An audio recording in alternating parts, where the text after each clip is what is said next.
If you read, I think it's the very first verse of the book of Mishlei, Proverbs.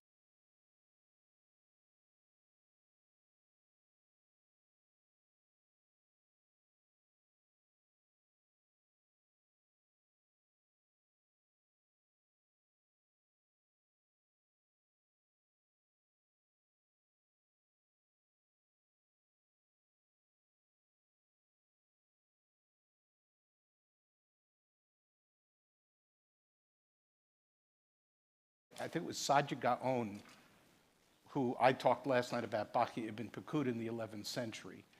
Sajid Gaon, 2 centuries earlier, wrote one chapter in one of his works called How a Person Ought to Behave in the World. That's sort of like the proto-Mussar text, which a couple of generations later, became the onset of the Mussar literature with Baki ibn Pakuda. But the word means instruction.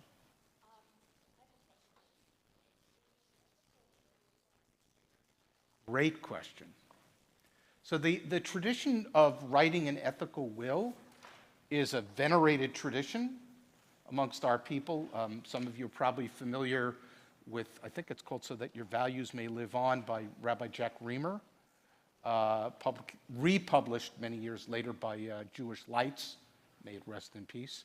And the tradition of ethical wills, I'm going to use the term adjacent. It didn't come out of the Mussar tradition, and it's Mussar-like, but it's not Mussar. And that's not to say that they're distinct from one another, but the concept of an ethical will was to leave beyond the material a message for, the generations to come. Mussar is not about a message for the generations to come. It's how am I living my life today? So they're very much akin to one another, but not the same. It's a great question. So speaking of how to live our life today, and specifically thinking about how we can really refine our character and not let our anger get the better of us, it's a great time to start. Okay. So when we were dreaming, Rabbi Herbert started talking to me about my coming to visit, I think just before COVID, or just after he got here. And then, of course, we all know what's happened. And then we actually had a date for last year, but it wasn't firm between us, and it got mixed up with something else in my family's life. So you ended up in a better place, because Jeffrey Salkin, who I have brought as my scholar in residence, some of the people at lunch heard me say this. Jeffrey and I know each other since we're about 15 years old. We grew up in high school youth group activities together, different shuls, but the same thing, and among my oldest friends. The nice thing about my Hartman experience was getting to introduce my new friend to some of my oldest friends who have become among his dearest friends. So it's great. So when we were talking about this weekend, last night literally a little bit, a taste of an introduction to Mussar. This morning, with the Torah portion, we decided that today, this afternoon, would be an opportunity to take a deep-ish dive into a single midah. And I actually gave Rabbi Herba a whole list of midot that we could work with. But as I said last night, one of the things that I've been doing for now almost 3 years, beginning of the pandemic, is really kind of pushing the envelope to look for other tools, and that's the language I like to use. It's actually one of my students at Temple Emmanuel in Newton, who's been in a Mussar group now with me, I think it's my 5th year with them, likes to talk about his Mussar toolbox. And he said, I have a list on the wall, and I have cards with the names of the midot, and when I'm really wrestling with Joe, I'm talking about you, okay? I hope you can hear me back in Boston. He said, when I'm really struggling with something in my life, I pull out my Mussar toolbox to see which midot can help me address whatever I'm facing. Yes, there is the basic curriculum. Some of you were here last night, you saw the list from Cheshbon HaNefesh, based on Benjamin Franklin. The truth be told, nobody knows if there's an actual number of midot. I mentioned Rav Volbe this morning. His grandson, who I've never met, lives in Houston, Rabbi Aryeh Volbe. And he compiled a list of 613 midot. Gee, I wonder where he got that number from. And I've looked at the list. I have it. Are they all actually midot? Who knows? It is potentially an infinite number. But as I started to say, in early March 2020, I began realizing that in addition to kind of the set list, the core curriculum of Mussar, there have to be other resources that can help us in a time like this. Now, the truth is, what we're dealing with this afternoon, there are two in particular that I've been working on long before COVID. One, I mentioned last night, emet, truth, because I really want to understand how do we live in a world where we see things differently, we believe in different things, and yet, as, where's my Maimonides friend? Maimonides says there's a higher ultimate truth that no human being has the mental or intellectual capacity to ascertain.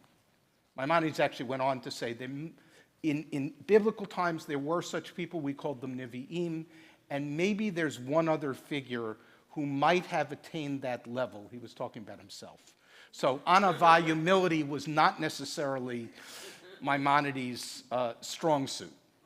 I mean, he did write in the beginning of the Mishnah Torah, from Moses to Moses, there was none like Moses, and if you've got the Torah and my book, you don't need anything else. That's a little bit on the pride side. It's not the broad middle, but needless to say, he's probably he's right. He's right. He's probably one of the 3 to 5 most important figures in all of Jewish history, no question. So, emet, for years now, has been a puzzle for me, truth. How do we live in a world of competing truths, competing understandings, and how do we live together? Well, anger all around is the tenor of our times. It's the tenor in our country, it's the tenor in Israel, it's the tenor really just about everywhere. And so I really began to delve, and again, this is even pre-COVID, into what can the Mussar tradition teach us about how do we deal. Anger is a normal human emotion. All of the midot reflect normal parts of the human character. That's part of the power of Mussar. It's all normal.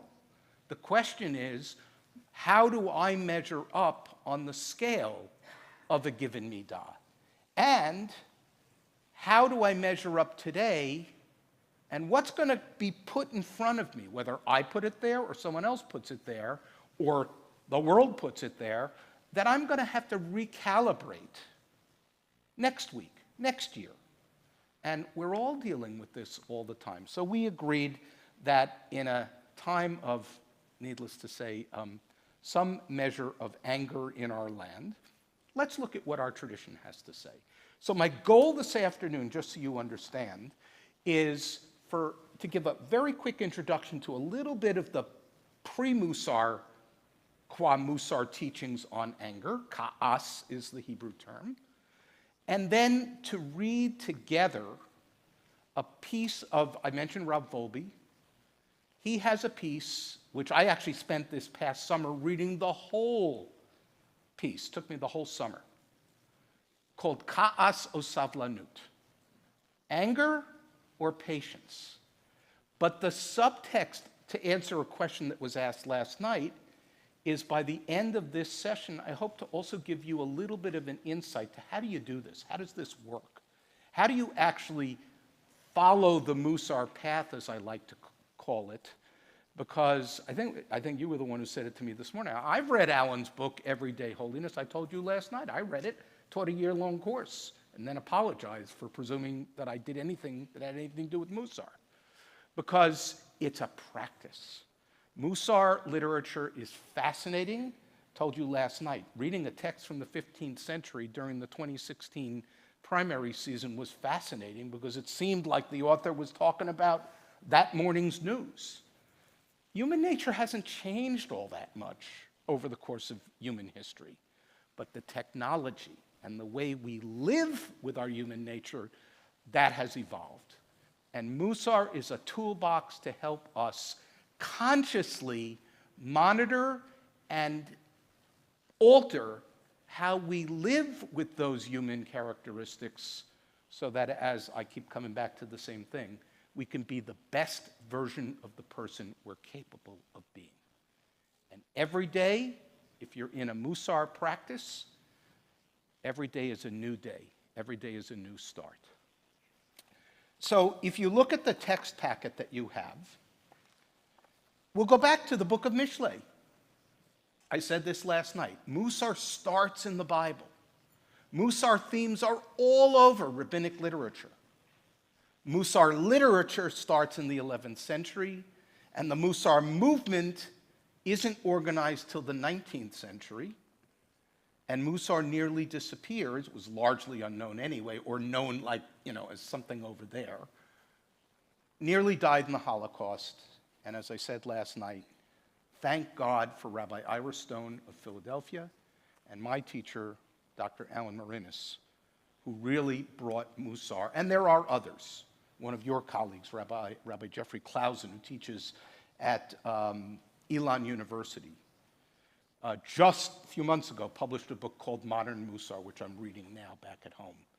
And he's actually going to be doing a webinar for us next month on his book. So Mussar works are still coming out.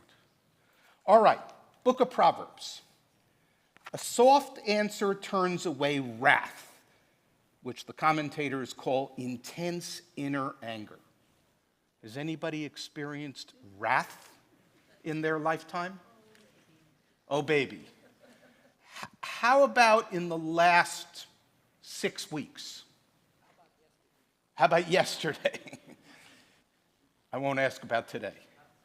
But a distressing word stirs up anger. Notice what the author, of course, according to tradition, it's King Solomon, but who knows? A soft answer turns away wrath, intense inner anger, but a distressing word stirs up anger, superficial rage. So there's a difference between what's burning inside of us and what's closer to the surface. And most of us don't stop to think about that, unless somebody just cut you off getting on the highway over here, and then maybe you were thinking about it, so to speak, as you slammed on the brakes and hit your horn. I know, nobody here has had that experience. Or, a few chapters later, it is a wise person's good sense to be slow to anger. Now, the phrase slow to anger, we know from the book of Exodus. It's one of God's midot. In fact, in part of the Mussar tradition, I'm not really going to talk about it this weekend, there is a whole Mussar book by Rabbi Moshe Cordovero called Tomer Devorah, the Palm Tree of Deborah, which is all about God's midot and how we're supposed to emulate God's midot. Fascinating work, little dabbles in a little bit of Kabbalah too, because Cordovero was mostly a Kabbalist living in Sfat. But we can learn from God's midot. By the way, we'll see an interesting juxtaposition to that when we get into the actual text. It's a wise person's good sense to be slow to anger, and their glory to pass over a transgression. Now, the words pass over a transgression, that's actually another midah in the Mussar literature. It's called ma'avir al midotav. It's another fascinating, not on the main curriculum, but again, I went digging. I like to do what I call Mussar hunting, okay? And my main tool initially is always Dr. Google. I just go Googling. Sometimes I'll sit in front of the television at night while we're watching whatever we're watching, and my wife said, "What are you doing?" I said, "I'm just hunting, looking for things that people have taught or traditional texts." It's amazing what's out there in this world, and yet it's hardly known of, but getting better in our time. Ma'avir al midotav. Somebody does something to you. You have every right to be angry and maybe even to react.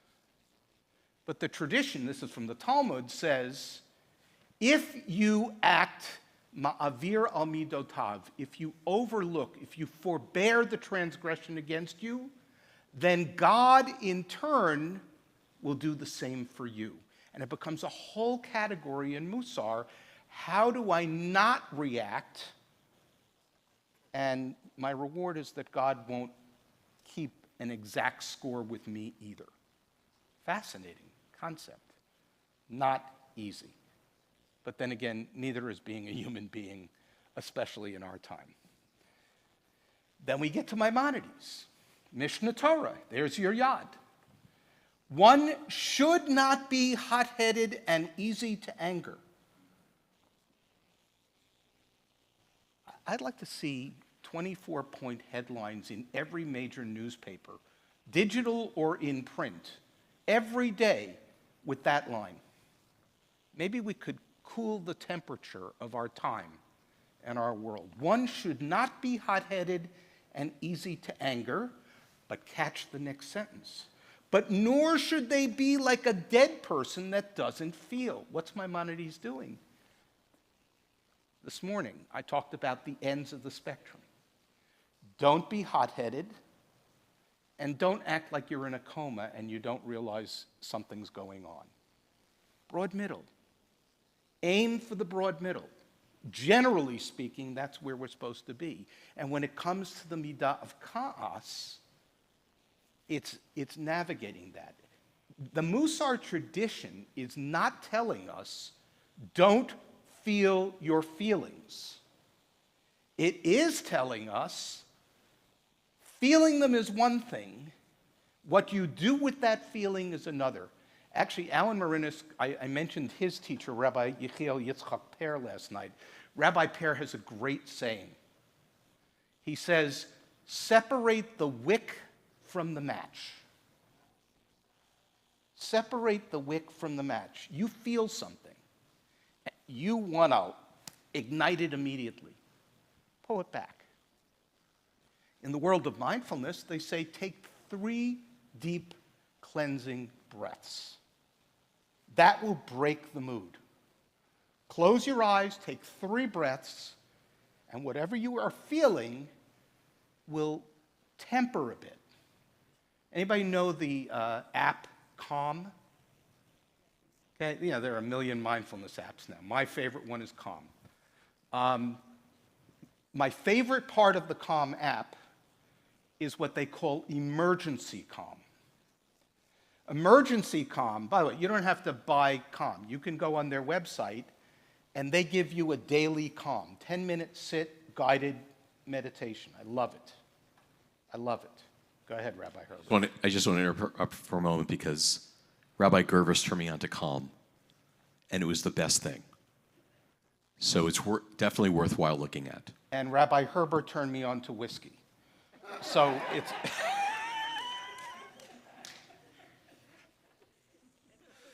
Emergency Calm, that part of the app, you can set it for 1 minute, 2 minutes, or 3 minutes. That's it. And it will guide you to just breathe. I don't even have to go to the app. When I feel it boiling up within me, and I have the presence of mind to employ my Mussar tools and my mindfulness tools, I just go into closing my eyes and deep breathing. Separate the wick from the match. It's such a powerful statement. And I will tell you that my Mussar students in the groups that I lead, that I facilitate, quote that back all the time. It might be one of the best focus phrases there is. I'll get to focus phrases. It's in this packet. We're going to talk about, somebody asked me last night, how do you actually do this stuff? That's part of today. Okay? Don't be hot-headed and easy to anger. Don't be like a dead person that doesn't feel. Be moderate. Only get angry over something significant which deserves anger. Now, that's subjective. I mean, just read today's newspaper and read about the things that people are angry about in different parts of our country, in different parts of our world. What makes one person angry doesn't make... This is not easy stuff. It's not boilerplate. This is not formulaic. Mussar is formulaic in that if you follow the practice, it will be a useful toolkit. Will you succeed in every instance? We're humans. Or let me put it in a different sense. 2 years ago, next month, we did our first online, the Mussar Institute, which is a global organization. We don't have a physical location. The gentleman who runs the organization, Alan Marinis, the founder, lives in Vancouver, 2.5 hours north of here. The gentleman, Rabbi Avi Ferdig, who runs the institute, lives in Beit Shemesh, Israel.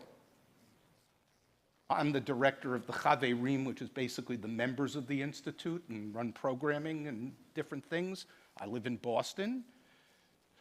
And the rest of our staff is scattered all around the country. We're not a very big staff. There are only like 2 or 3 people I didn't name. And we're all part-time. It's not a big organization, but we're trying to impact the greatest number of people we can.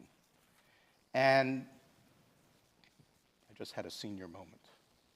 There was a reason I was saying that. I'll get back to it. So let's go to the bottom of page 1, and then we're going to go to Rav Volbe. In the Talmud, and I put the Hebrew here deliberately so I can show you what's going on. Amar Rabbi Eli, b'shlosha divarim adam nikar. Rabbi Eli says a person is known by 3 things: b'koso, b'kiso, uv'chaso. You don't have to be a Hebrew reader, I mean, I realize here most people are, to recognize that it's a play on words.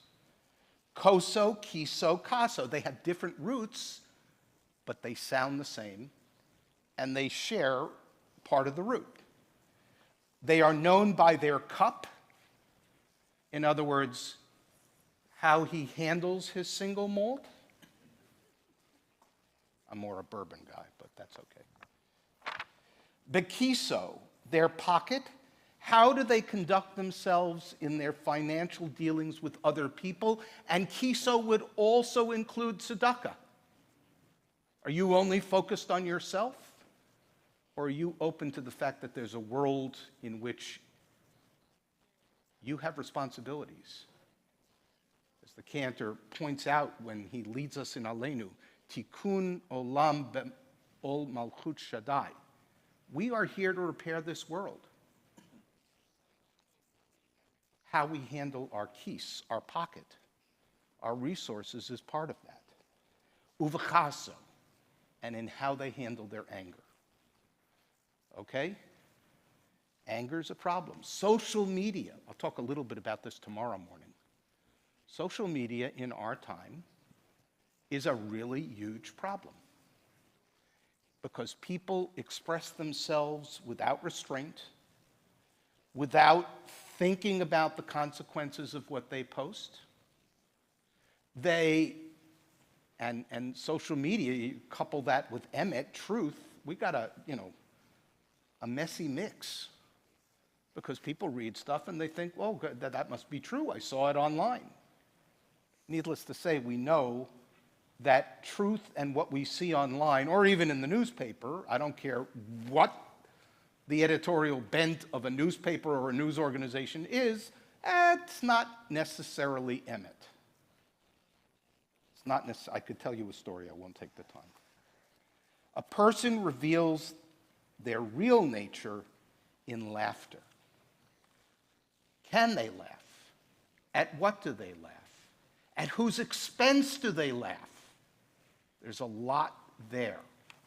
So ka'as is a really important part of our human chemistry and human nature. And the Mussar teachings can guide us to channel it, control it, put it to good use. I used patience this morning and quoted Alan. In the face of injustice, patience is not a virtue. The middle ground is not a place.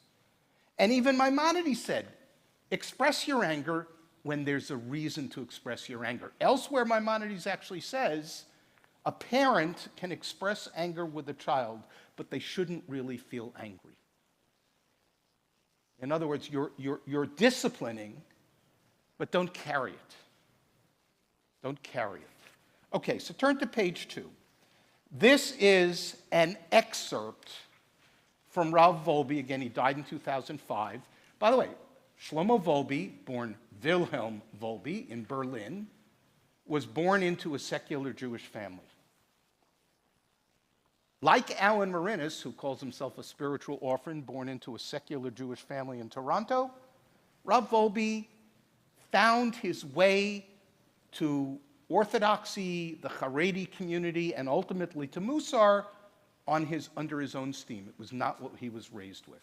And yet he went on to become one of the most important teachers of the latter part of the 20th century and even the early part of the 21st century. And still, I would say even now, years after his death, I found 3 new volumes of collections of his teachings that came out just in the last month. The sad part with Rav Volbe is almost none of it is in translation. Again, tomorrow, we don't have them now. I have a book list, and the few things that are available in English from Rav Volbe are on that list. I didn't give you my long list of Hebrew titles because anybody wants that, Rabbi Herbert can tell you how to find me. So what is anger? The trait of chesed, loving kindness. We know chesed, gemilut chasadim, acts of loving kindness, is known to us.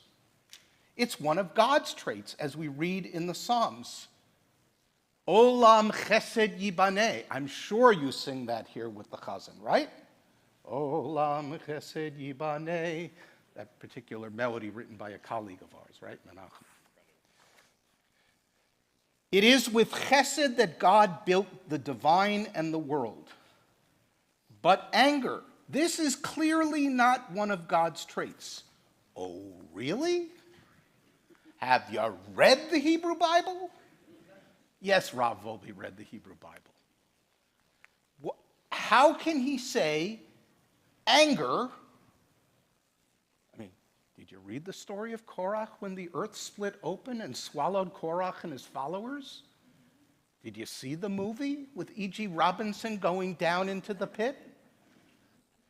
Did you see what happened after Moses came down the mountain and the golden calf? I mean, episode after. So how can Rav Volbe say anger is not one of God's midot?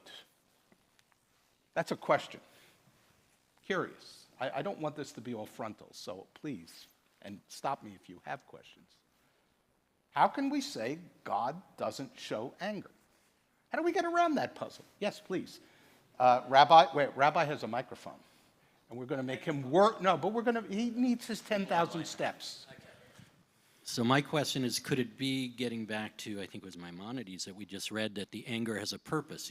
God isn't really angry, but he's acting angry to teach us in some fashion or to send a message. Very possibly. Good answer. Anybody have a different one? Davar acher. That's the rabbinic game, right? There's always another way to answer.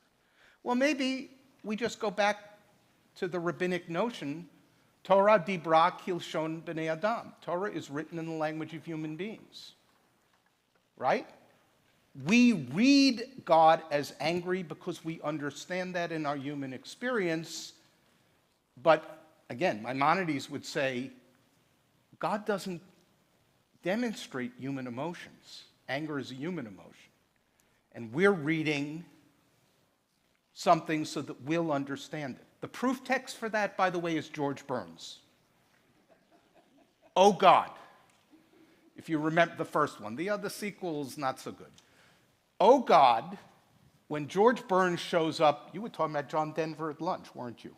To John Denver, the supermarket employee, in a leisure suit and sneakers, John Denver can't believe it's the Almighty. Why are you dressed like that? You wouldn't understand any other way. That concept, at some level, comes out of a combination of Judeo and Christian notions of what do we do with God language.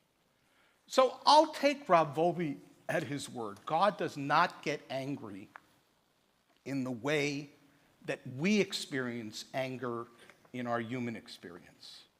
God is about chesed. If it weren't about chesed, God never would have built this world, never would have created human beings, and certainly wouldn't have given us free choice, and wouldn't have given us another chance after the flood. And we could probably come up with a lot of other examples. It's not one of God's traits. Anger can destroy the entire world and the person themselves. No, this trait is not a good part of a person.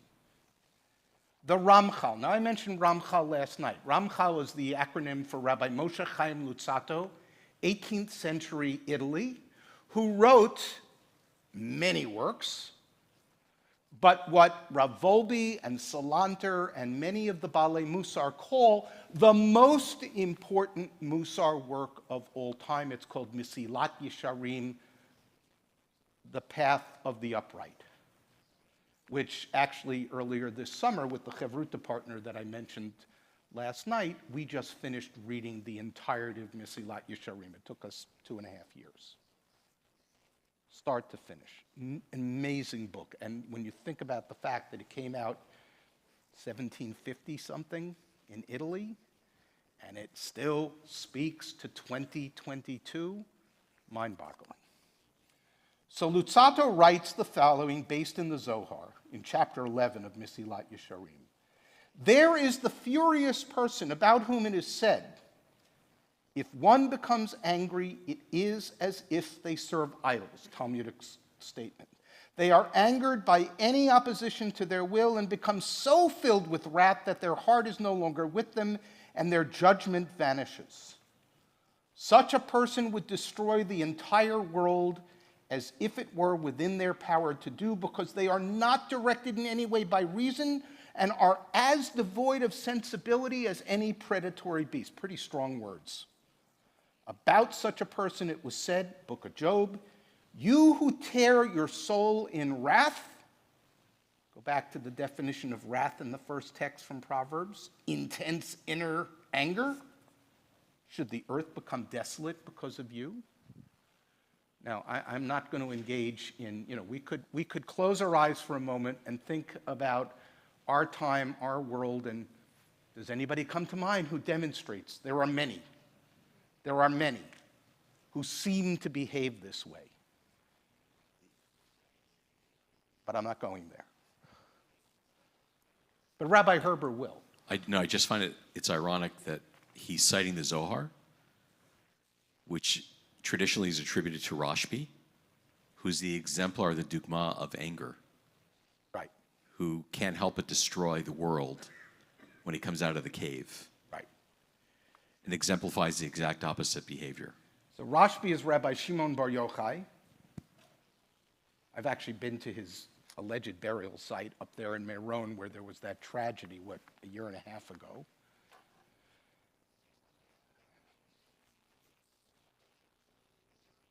Academic research suggests that while we attribute the Zohar to Rashbi in the 2nd century, it was probably written around the 12th century. And they often say a guy named Moshe de Leon, but we don't really know. What we do know is it probably wasn't written by Rabbi Shimon Bar Yochai, who did show, had a little hissy fit, shall we say, when he came out of the cave and went back in the cave. If he'd just gone back into the cave, it would have been fine, because then that was Ma'avir al Midotav. He didn't just go back in the cave, but that's a study with Rabbi, we studied it at Hartman. He can teach you that stuff. Okay. The angry person, in fact, tears apart their soul due to their anger. Their neshama, their soul, flees from them, and in its place dwells Yetzer Hara. Now, let me just qualify something. You know the term Yetzer Tov and Yetzer Hara. Let me debunk something.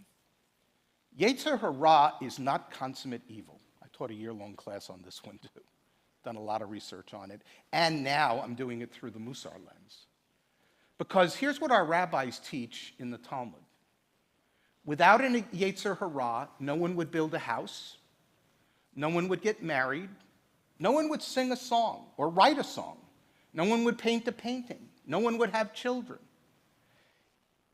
If we can't do those types of things, that is, be creative, absent a Yetzer Hara, the Yetzer Hara cannot be consummate evil. I, in more recent years, have come to translate Yetzer Hara as the inclination to that which is not yet good. It may not become good. And in line with Rav Volbe's teachings, unchecked, it can become really bad. But Yetzer Hara, in fact, the rabbis have a field day with this. They come up with all these concepts. They captured the Yetzer Hara and they put it in jail for 3 years. This is in the Midrash. I'm not making it up. No children were born for 3 years. Can we imagine a world in which no more children would be born? Chas v'chalila.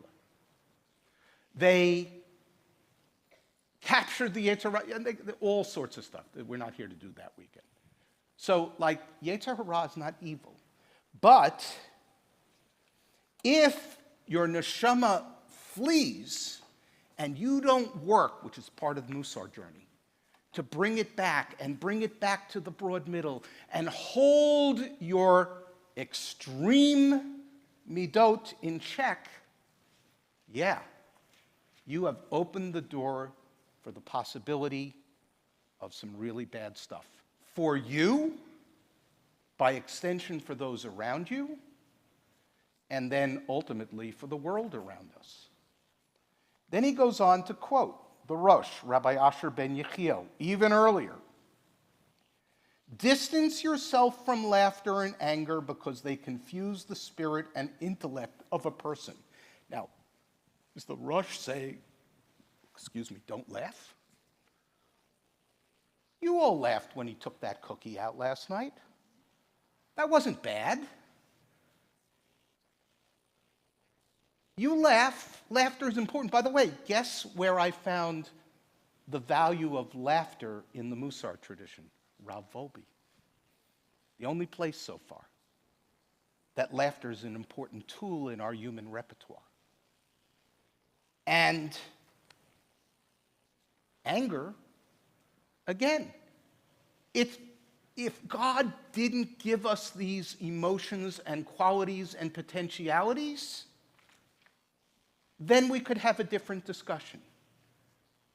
And go back to the question of, well, does God get angry? According to our tradition, Genesis chapter 1, we're created b'tselem Elohim, in the image of God. Now, we could have a long and interesting discussion about who's created in whose image.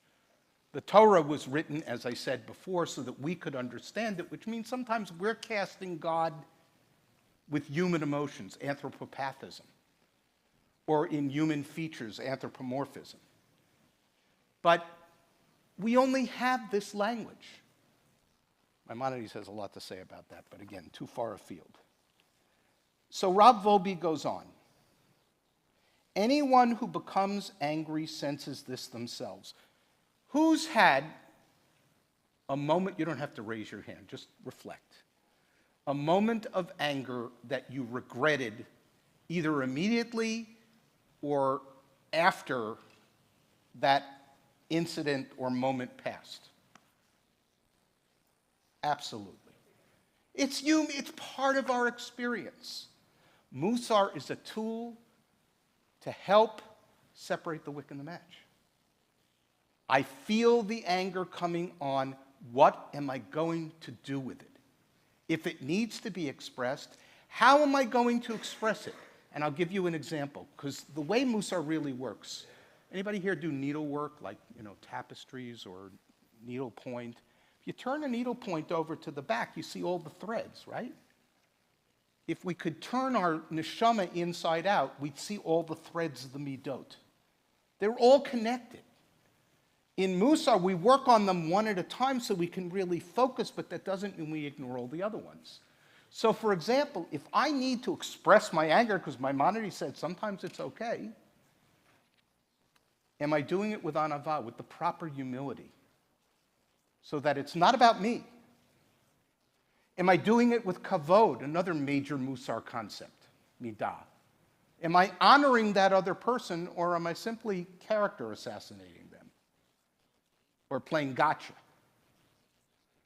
Am I doing it with chesed, with loving kindness? Because my goal is, in the opening line of Proverbs, liyaser, to help them be the best version of the person they can be, which is not to say, you're wrong and I know what you're doing wrong and I'm going to fix you. Go back to Ruchi Koval last night. We can't fix anybody else. But we are here to help one another. So Mussar is my journey working on my midot, but then as I live my midot in my relationship with you and out in the world, there is a ripple effect, or what some call the butterfly effect. Okay? It makes a difference. At the time of anger, their heart is not with them. I have been there. And it is as if they have become another person. Have you ever watched someone get angry and think, this is not the person I know? The scariest part is when that happens and you're looking in the mirror. And some of us have had that experience. It's a foreign person that's simply not them. Certainly, the angry person is obligated to subdue their anger. All right, turn to the next page. You'll read the rest of this on your own. I want to get to his prescription. So what do we do with this? Anger is a response that is faulty and loathsome, but sometimes necessary. The angry person does not have the foundation from which a measured measure, midah, measured. There are extremes and there's a broad middle, and I want to stand balanced.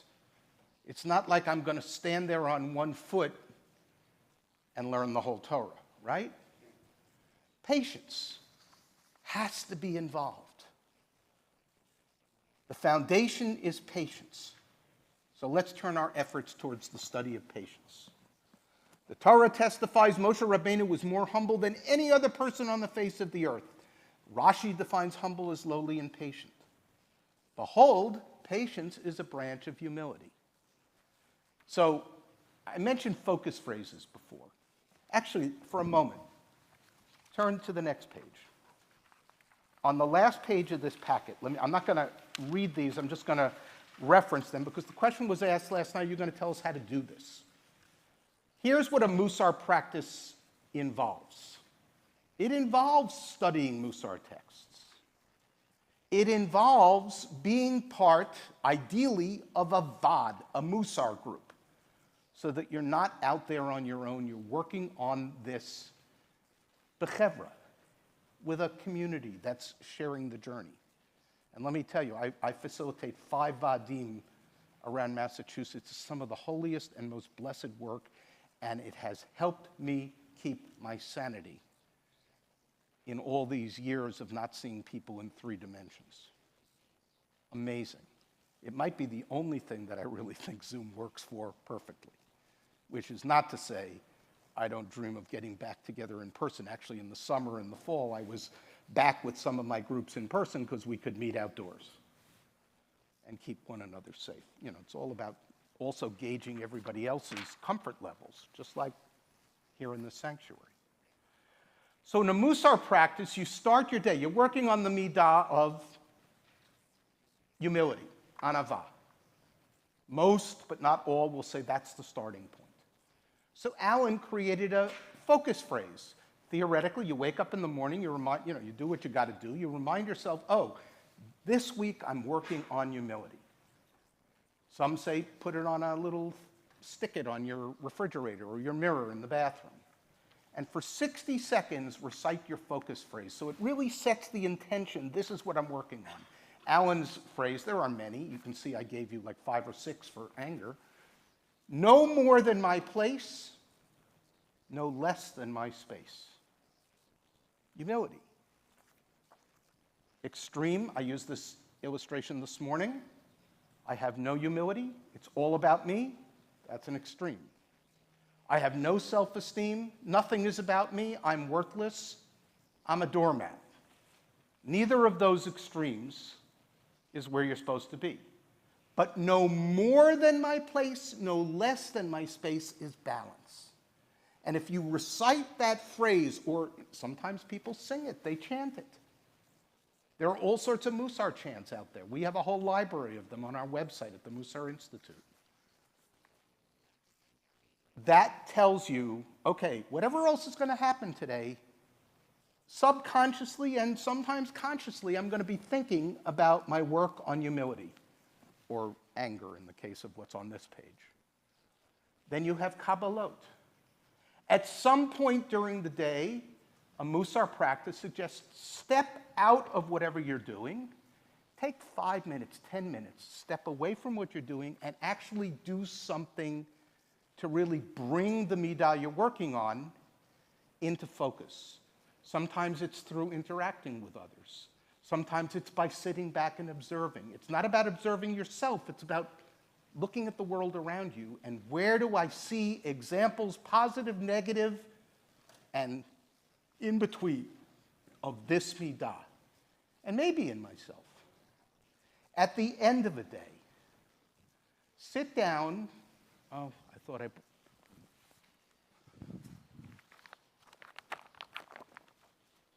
No, I guess I left it in my backpack in your office. Not important. Do a little bit of what's called cheshbon nefesh, journaling. Now, journaling is not a complete accounting of your day. It's not deep. It's 5 minutes of reflecting on the midah that I'm working on. Where did I see it? By the way, for most people I know, yours truly included, it's often the hardest part of the Mussar practice. Because by the end of the day, you're exhausted. My Mussar notebook, I really worked on the journaling this summer. My Mussar notebook's upstairs in your study. I lost it for a few months. I found it this week. And even if I just write one line, think, who does a gratitude journal? Anybody do gratitude journaling where at the end of the day you sit down and you write 3 things you're grateful for? It's the same concept, except that it's focused on the midah. And when I work with groups, I give them journaling prompts. Maybe that's a way to trigger it. Okay, so focus in the morning, practice at some point during the day, journal, Alan would say 6 days a week. You get it. Be part of a group and have a chevruta partner, usually from your group. So that in between the group meetings, which are, sometimes weekly, often bi-weekly, some groups only meet once a month, you're in conversation with someone other than just yourself about the midah that you're working on. That's a Mussar practice. And I will tell you that when you first start, like anything else, it could be yoga, it could be jogging, it could be bicycling, it could be whatever, baby steps. Don't expect that you're going to, it's December now. I just got an email from my doctor's office, and one of the members of his staff wrote a thing about, okay, it's time for New Year's resolutions. It's not all or nothing. Mussar's not all or nothing. If you can do focus phrases and be part of a group, that's good. I will tell you that if you really want to be part of Mussar practice and make this a part of your life, to be that best version, just reading a book, I tried that. That's not enough. The chevruta might be the most important. But the Mussar group, where it's led by a trained facilitator, that person knows how to help people weave their experiences, not take up too much of their space, and learn from one another. And I will tell you that it is transformative. It is absolutely transformative. Tried a lot of different practices in my life. I like this one because it also involves mindfulness. I like this one because it also involves study of traditional Jewish texts.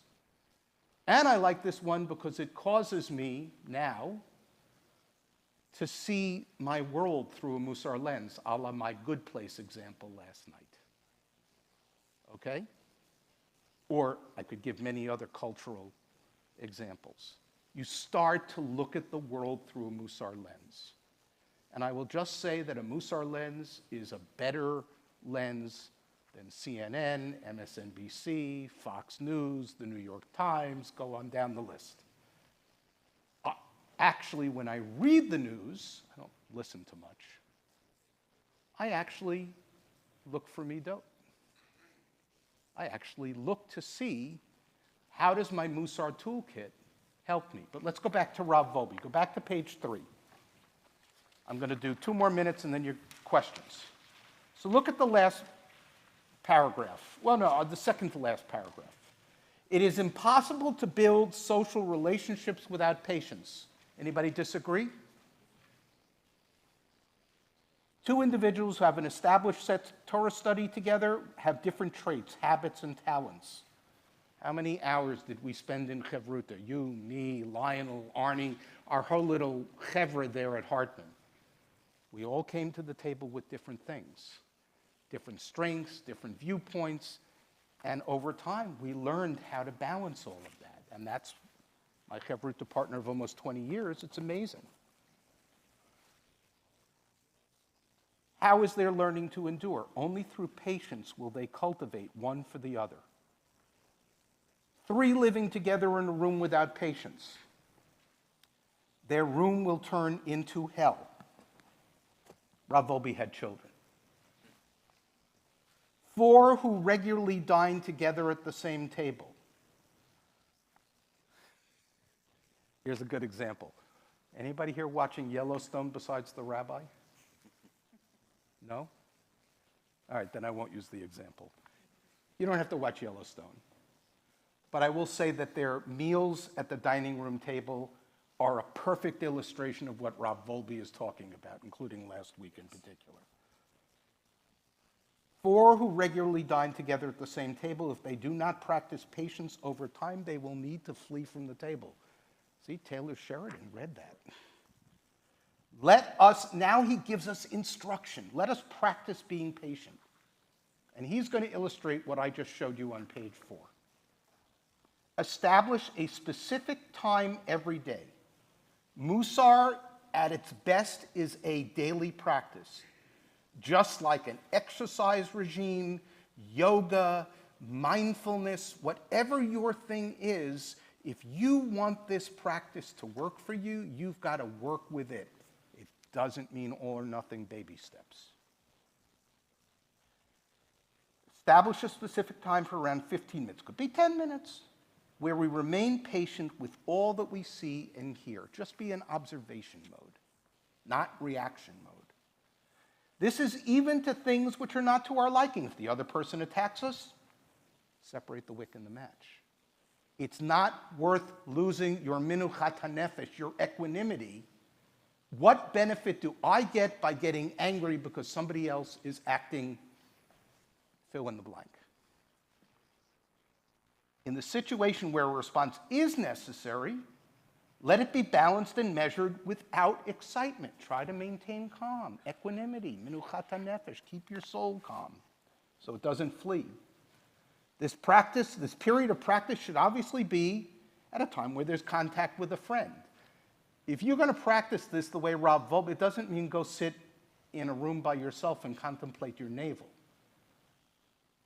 Many of us do have challenges in patience with ourselves, but this is one where we need a stimulus, and that stimulus has to come from outside of ourselves. Afterward, we can shift the time to another period where we come in contact with others and even more friends. Practice this trait well for a prolonged period until it gets engraved in your heart. What I love about Mussar teachings at their best is when they actually give us examples, and even in the 15th century, Orchot Tzadikim sometimes slips into, here's how you do it. But a Mussar facilitator can do that for you as part of a Mussar group. All right, I could go on at length about this. Let me stop. Let's get some questions and discussion. Any of this about the practice, and then I'll take the last few minutes to give you some suggestions. There is Mussar up here in the Pacific Northwest, by the way.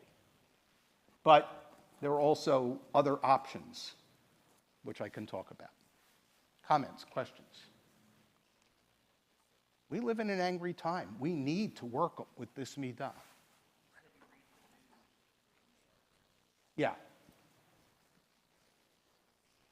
You said you read the I news. don't only read it through Mussar. Well, I don't want you to think I'm completely fixated. My kids already think No, that. But I'm wondering if you could expand on that, give an example of how you might have read a recent news article and how you analyzed it using Mussar.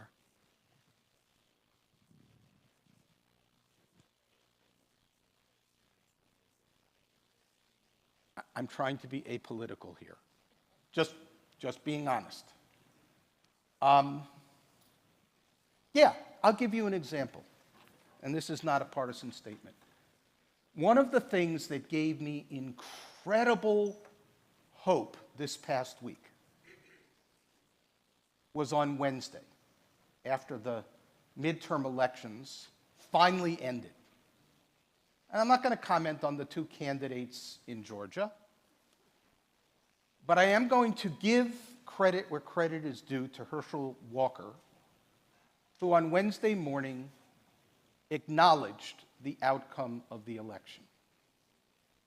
For me, that had a hint, not that he knows from Mussar, but it had a hint of Mussar. He had the humility, instead of so much of what we see in our time, I will only accept the outcome if it's in my favor. That's not humility. And that's not democracy either.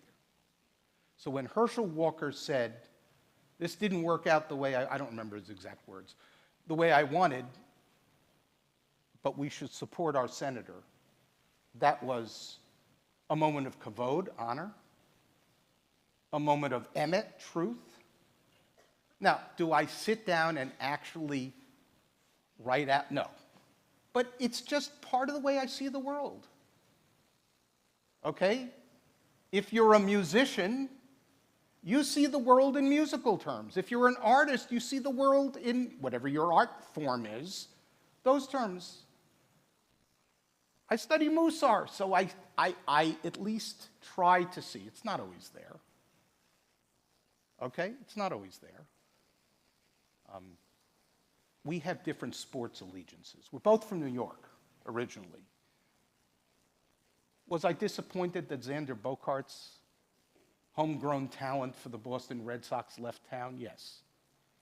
Did I look at that through a Mussar lens? Absolutely not. Okay? I'm not that crazy. I'm not that far off the deep end. Please. In our Jewish tradition, we get bits of wisdom from lots of different places. Yes. It's very Buddhist to do the middle road. Well, yeah, I said that last night, that Aristotle wrote about the golden mean in the Nicomachean Ethics, which I probably just butchered the pronunciation. Maimonides picks that up in his Shmona Prakim, in his introduction to Pirkei Avot. The middle way is a major concept from the Buddhist tradition. And Mussar is talking about finding the balance around my term, the broad middle. They're all iterations of the same concept.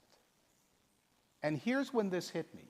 A couple of summers, this was maybe in our later Hartman years, Kenyon College in Ohio, which has been long known for its writing program, started running a workshop in the summer called Beyond Walls Spiritual Writing at Kenyon.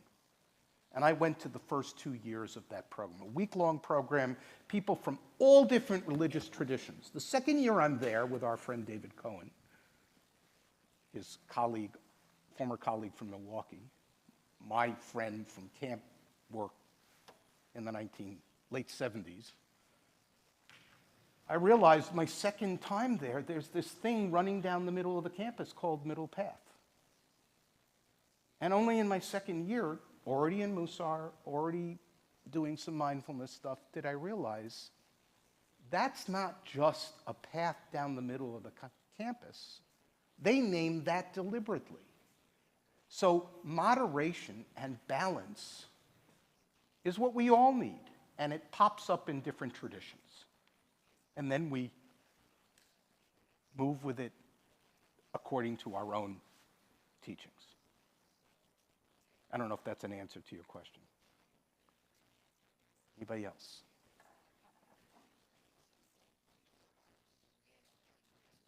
Speaking to that point about moderation, there was an interesting phrase on the first page that we kind of glossed over, and I was wondering if you might speak to it a little bit. Maimonides is talking about only getting angry over something significant which deserves anger, in order that the next time he will not even get angry over that. I did And skip so, over that. So I'm wondering, this hints at our boundaries shifting over time. I'm just curious if you want to talk a little bit about what that looks like or how we get there. If I had the original text, I'd read the Hebrew. I do, but I'm not going to pull out my phone or turn it on. But my guess is that what Maimonides is speaking there is about anger where something has been done to you. I'll give you an illustration from a different context. I haven't seen it because I haven't been to the movies, but I'm very eager to see this film, She Said. In part because I know Jodie Cantor. Her kids go to the camp where my wife has been a director and where I worked for years.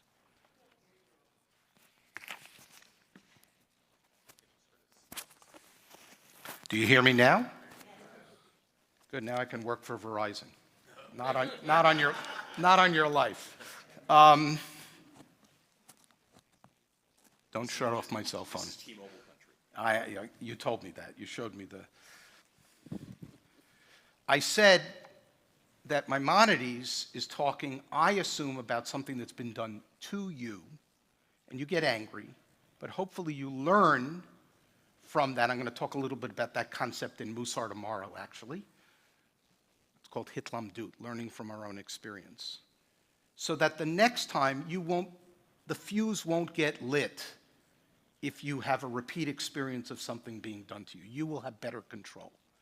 And then I said, I'm eager to see this film that came out, She Said, which is, box office for all these movies is pretty lousy right now.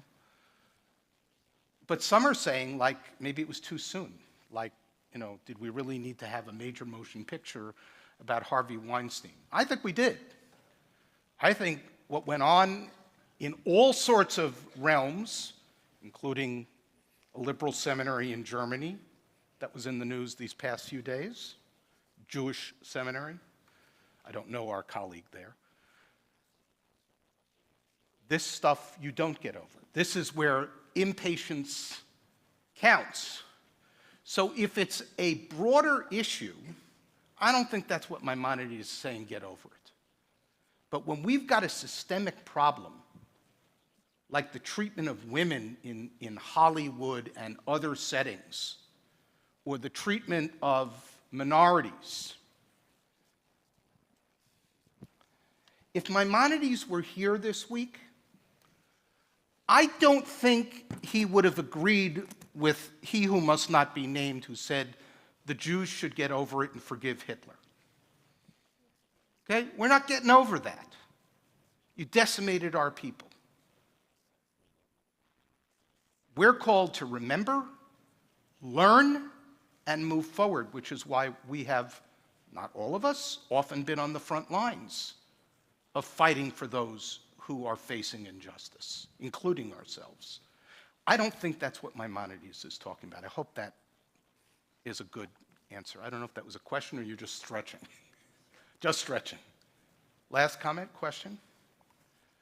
In sort of the same vein, if you're a Stoic like Zeno or Josephus, in terms of practice, you rehearse in your mind reacting or moderating your reaction to various scenarios. So in order not to become enraged, you think about things that might happen that might enrage you, and you work on moderating it before you actually encounter it, so that when you encounter it, your reaction is moderate, is temperate. Do you think Rambam's saying that, or is that also part of, in parallel, is it part of Mussar practice? I can't say it's completely foreign to it. I think that's what Separate the Wick and the Match is about. Step back, breathe, and consider how you're going to act or react or engage. But it's not exactly the same as Stoicism either. That would be my answer. Now let me just say, can I go 5 more minutes? You guys okay with that? Let me just tell you a wee bit about the Mussar Institute. I'm not really here representing the Mussar Institute, but of course, Mussar Institute, founded a little over 20 years ago, as I said, global organization. We're online. Pre-COVID, once a year we had an in-person event. We're hoping maybe this spring we'll have an in-person event. But the end of next month, for the third time, we're going to have our annual Kala online. And there's an actual benefit, even though we're all sick of Zoom. We are ready to Zoom out. But the benefit is, A, nobody has to pay ridiculous amounts of money for plane tickets, hotels, glatt kosher food, because we have to take care of every level of who comes to these things. And we get to bring in a faculty that are all over the world, whereas when we were in person pre-COVID, we had 1 or 2 faculty members plus Alan and the director of the Mussar Institute. So at the end of 2 years ago, we did it on Shleimut, finding wholeness. That was the first Kala during COVID. Amazing. And one of the lines that I used in my keynote at that, which I got from a book that's not a Jewish book, but quotes Jewish sources, we are imperfect beings living in an imperfect world. Our task is not to be perfect, but to perfect ourselves. I first read that over 30 years ago. Now I realize that's a Mussar statement. We are here to be the best version of the person we can be. And it's not always steps forward. All too often it's steps back. That's what the journaling helps with. Last year we did it on Emet, truth. Because we realized we're all having a little problem with truth in our time. This year the theme is merging into one. Oh, there's a typo on here. Loving self, others, and the divine. The theme is ahava, love. And I know Avi, who originally grew up in the States, I said to him months ago, I know your soundtrack, your playlist is going to be a lot of Beatles. All you need is love, right? But I saw yesterday for the first time the entire program and the faculty and the workshops. It's an amazing experience. And if you're interested, I have a flyer with information, and you can go to the mussarinstitute.org website, and you can come to the Kala. It's 3 days. But the good news is, because most of us can't sit in front of our screens for 3 days, everything's recorded except the Vadim, the small groups. You get that experience also as part of Kala. And it's yours for a year after the Kala. In other words, you have a whole year to watch all the things you couldn't go to because you went to something else or because you had to go to work or life happened. I had to pick the kids up from gymnastics, whatever it is. It's an amazing experience. And the community that attends runs the entire gamut of the Jewish world. The only Kala I ever attended in person was exactly 3 years ago, December 2019. I was asked to help with Friday night services with a colleague, cantorial colleague, Judith Golden from Chicago, and Avi Fertig, who basically is an Orthodox Jew. He's not quite Haredi, but he lives in a Haredi community. We had one member of the faculty there and the community who is Haredi, black hat, full garb for Shabbat, and we all worshiped in the same room. I thought I was tasting the footsteps of the Messiah. That's part of the power. The faculty that will be teaching covered the entire gamut of the Jewish world. And one of our commitments in recent years, because the classic Mussar literature, as I said last night, does not include a lot of women's voices, half of our faculty are women. Across the Jewish spectrum. And there are not enough places in the Jewish world doing that quite this well. And then on the other side of the flyer is just a few words about the program I run, Chaverim, which is just 3.5 years old. They brought me on. Alan said to me, do you know I've been trying for years to get you in here? No, I didn't know, but thank you. Chaverim, Friends of the Institute, donate $18 a month, $216 a year, get the Torah portion every week, get discounts on every single program that the Mussar Institute runs, get the archives of all our past programming, get access to our new online learning platform that's just going live called Mussar, which has chants and webinars and unbelievable amount of material. Get monthly webinars that we run that are only open to our Chaverim. So I had a colleague of mine from the Boston area wrote a book on Bachya ibn Pekuda. He just did a workshop for us last week. Jeffrey Clausen is next month. In March, rescheduled because of COVID, one of our Chaverim is doing a workshop on Mussar and mental health, because there's a nexus there too. And so if you're interested, come check it out. I'm not here to sell memberships. I really am not. But I believe in the power of this. This is a tool we need. And as Ruchi Koval said in the quote I read last night, we're not going to automatically change the world by engaging in Mussar, but we will change ourselves. We will be better equipped to deal with the world, and there will be an effect on those around us. And you'll see the quote from Salanter tomorrow, precisely about that, from 19th century Lithuania. Thank you, everybody. These flyers are here. It is so great to be here. Thank you, Rabbi Herber. Thank you, Cantor, for letting me be a Jew in the pew for Shabbat. What a wonderful thing. And I hope I'll see you tomorrow morning. I'll stay right here if anybody has questions. Thank you, Rabbi Gervis. By the way, I'm a chaver of the Mussar Institute. So, and I don't get a percentage. He's always asking me. But more importantly, I just would encourage you. Some of you asked, like, what are next steps? I think just becoming a chaver and having access to all of the resources is an enriching thing. So I would encourage. Actually, let me say one last thing, because I just realized I forgot this. Tomorrow, at the end of our breakfast, I'm actually going to slip into Rabbi Herber's office, because tomorrow we are finishing a program we launched in the summer of 2020 called 5 Steps to a Better You. It's a live 5-week program introducing people to Mussar with Alan, with Avi, with our faculty, and with a VOD experience. So I told them I can't do my first part tomorrow because I'm speaking to the community at Herzl-Ner Tamid.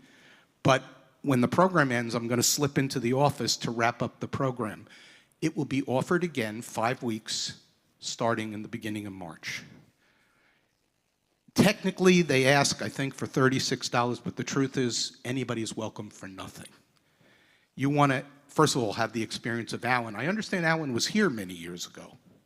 Someone told me that last night. You should get him back. He's just up the road. He's writing a new book on holiness, Kedusha. And it's a great way to experience the Mussar community, but so is the Kala. Thanks. And just a reminder, tomorrow morning, if you registered for brunch, that's at 10 o'clock. And then at 10:45, everybody's welcome for Rabbi Gervis's final presentation. It'll be here in the sanctuary. Thanks, everybody, for being here in person, and to those of you at home as well. Shabbat Shalom.